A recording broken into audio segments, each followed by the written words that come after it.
पुढची बातमी. फडणवीसांच्या भेटीला थोरल्या मुलासह सुनेत्रा पवार गेल्या. पार्थ पवार यांच्यासह सुनेत्रा पवार यांनी फडणवीसांची भेट घेतली आणि बराच वेळ या तिघांमध्ये चर्चा झाली असंही कळतंय. बारामती पोटनिवडणुकीमध्ये भाजप सुनेत्रा पवार यांच्या पाठीशी आहे. भाजप मोठा भाऊ म्हणून सुनेत्रा पवारांच्या पाठीशी खंबीरपणे उभा राहील असं आश्वासन मुख्यमंत्री फडणवीसांनी सुनेत्रा पवार यांना दिल्याचं समजतंय.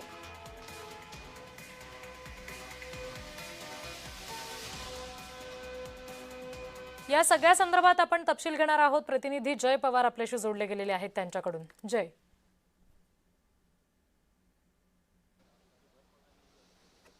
नक्कीच आपण पाहायला गेलं तर खरं तर बारामती पोटनिवडणुका या बिनविरोध व्हाव्या यासाठी उपमुख्यमंत्री सुनेत्रा पवार या जे आहे ते अनेक प्रयत्न जे ते करताना पाहायला मिळाल्या.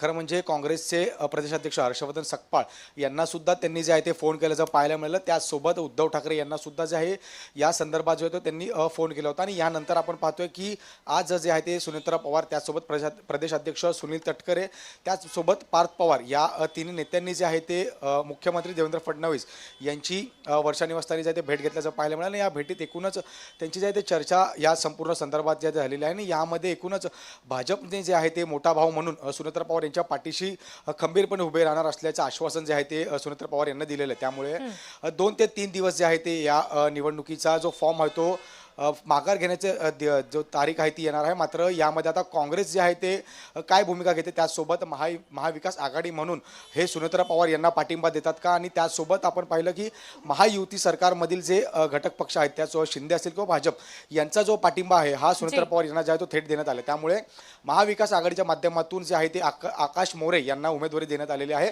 त्यामुळे सुनेत्रा पवार विरुद्ध आकाश मोरे यांची अशी जी आहे ती लढत होणार आहे. त्यामुळे याच संदर्भात आता काँग्रेस काय भूमिका घेते हे सुद्धा पाहणं तितकंच महत्त्वाचं असणार आहे.